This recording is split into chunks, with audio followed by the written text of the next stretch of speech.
વડોદરાની પરિસ્થિતિથી આપણે તમામ લોકો વાકેફ છીએ કે વડોદરાની અંદર પૂરની પરિસ્થિતિ સર્જાય, પરંતુ આ તમામની વચ્ચે જે નેતાઓ હતા અને નેતાના પરિવારના લોકો હતા તે તો મોજ શોખથી રહેતા હતા. અને જો તમારા પરિવારમાંથી કોઈ નેતા હોય અથવા કોઈ કોર્પોરેટર હોય કે પછી પૂર્વ કોર્પોરેટર હોય, એટલે એમના ઘરના તમામ સભ્યોને રસ્તા ઉપર દાદાગીરી કરવા માટેનું કોઈ રોકટોક નથી. અને આવી જ ઘટના ફરી એક વખત વડોદરાની અંદર બની છે. નમસ્કાર, આપ જોઈ રહ્યા છો ન્યૂઝરૂમ ને આપની સાથે હું છું પ્રદીપ. વડોદરાની અંદર દર વર્ષે ગણેશ ઉત્સવ ઉજવાતો હોય છે અને ગણેશ ઉત્સવની જ્યારે શરૂઆત થતી હોય છે ત્યારે વડોદરાના ગોત્રી વિસ્તારની અંદર દર વખતે બબાલનું ઘર જોવા મળતું હોય છે. અને એ બબાલનું ઘર ત્યાંના યુવાનો જે છે તે જાતે જ ઊભું કરતા હોય તે પ્રકારની પરિસ્થિતિ જોવા મળતી હોય છે. વધુ એક વખત વડોદરાના ગોત્રી વિસ્તારની અંદર આ જ પ્રકારની પરિસ્થિતિ જે છે તે જોવા મળી.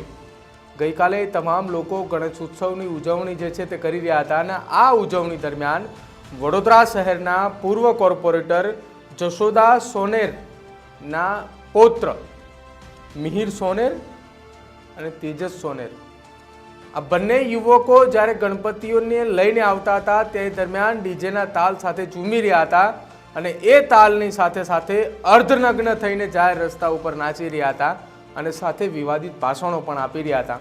અને ઉશ્કેરણી કોની કરી રહ્યા હતા કે જે જગ્યા ઉપરથી, એટલે કે ગોત્રી વિસ્તારમાં જ્યાંથી ગણપતિને લઈને નીકળી રહ્યા હતા એ જગ્યા ઉપર આવેલા અયોધ્યાકા રાજા ગણેશ યુવક એક મંડળ હતું કે જે મંડળના યુવાનો તેમના મંડપની અંદર ભગવાન ગણપતિને આગમન માટે, સ્વાગત માટે શણગાર કરી રહ્યા હતા. અને એ દરમિયાન ત્યાં ઉશ્કેરણીજનક ટિપ્પણી કરી હતી અને અર્ધનગ્ન થઈને ત્યાં નાચી રહ્યા હતા અને સાથે મહિલાઓ વિશે પણ અભદ્ર ટિપ્પણીઓ કરી હતી. આ તમામ અભદ્ર ટિપ્પણીઓને લઈને પોલીસ ત્યાં ઊભી હતી, પરંતુ મુખ્ય પ્રેક્ષક બનીને ઊભી હોય તે પ્રકારની પરિસ્થિતિ જોવા મળી. આમ તો વડોદરાની અંદર પૂર આવ્યું હતું ત્યારે વડોદરાની જનતાને વિરોધ જ્યારે નોંધાવ્યો ને ધારાસભ્યો, કોર્પોરેટરો, મેયરોનો, ત્યારે જનતાને તમે જેલના હવાલે કરી દેવામાં આવી અને ત્યાં ઊભેલા મીડિયાના લોકોએ તમે ફોન કરીને બોલાવ્યા કે તમે અહીંયા આવી જાઓ, તમારી પૂછપરછ કરવાની છે. તો આ ઘટનામાં કેમ હજી વિલંબ કરવામાં આવી રહ્યો છે?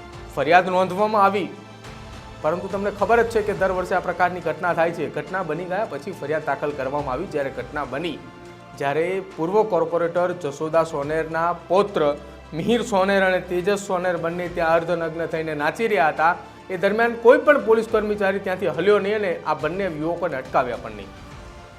મામલો તો ત્યારે બિચકાવ્યો જ્યારે બંને મંડળો આમને સામને આવ્યા. મોટું ઘર્ષણ થવાની તૈયારી હતી. તે દરમિયાન આ પોલીસ આવી અને મામલો થાળે પાડ્યો.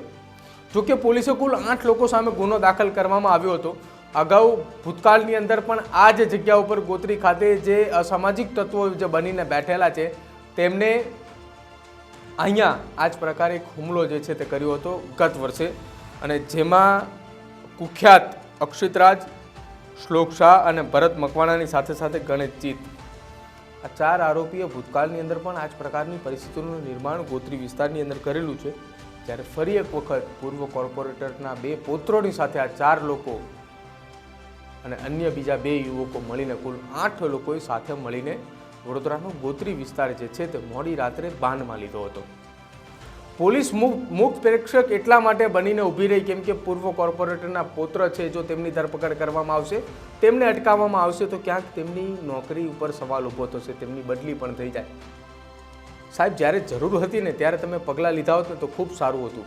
વડોદરાની જનતાએ જ્યારે ધારાસભ્યોનો વિરોધ કર્યો, કોર્પોરેટરનો વિરોધ કર્યો ને, એ દરમિયાન જ્યારે તમે લોકોએ જનતાને તમે જ્યારે જેલના હવાલે કરી હતી ને સાહેબ, એ ખોટું કર્યું. જ્યારે તમારી જરૂર હતી, તમારે કાયદાનું ભાન કરાવવું, આ યુવકોને જરૂર હતું. આ જો દ્રશ્યોની અંદર આ યુવકો અર્ધનગ્ન થઈને જાહેર રસ્તા ઉપર નાચી રહ્યા છે, ત્યારે તમે એમને કાયદાનું ભાન ના કરાવ્યું ને, કેમ કે તમારા હાથ તો બંધાઈ ચૂક્યા હતા. સત્તાની સામે અધિકારીઓ પોતાના હાથ બંધાઈ દે છે. આ પ્રકારની વાતો અવારનવાર સાંભળી છે, પરંતુ પહેલી વાર એવું જોયું કે સત્તાની સામે અધિકારીઓનું નીચું જોવાનું થયું હોય. આ પરિસ્થિતિ વડોદરાની અંદર છે. વડોદરા પોલીસને ખાલી એટલું જ કહેવું છે સાહેબ તમે કામ કરો, તમારું કામ પણ અમે ટીવી ઉપર બતાવીશું, અમારી ચેનલ ઉપર બતાવીશું, પણ અમારે ખાલી એટલું જ કહેવું છે કે તમે સત્તાની સામે ઝૂકો નહીં. જે સાચો છે એ સાચો છે, જે આરોપી છે એ આરોપી છે.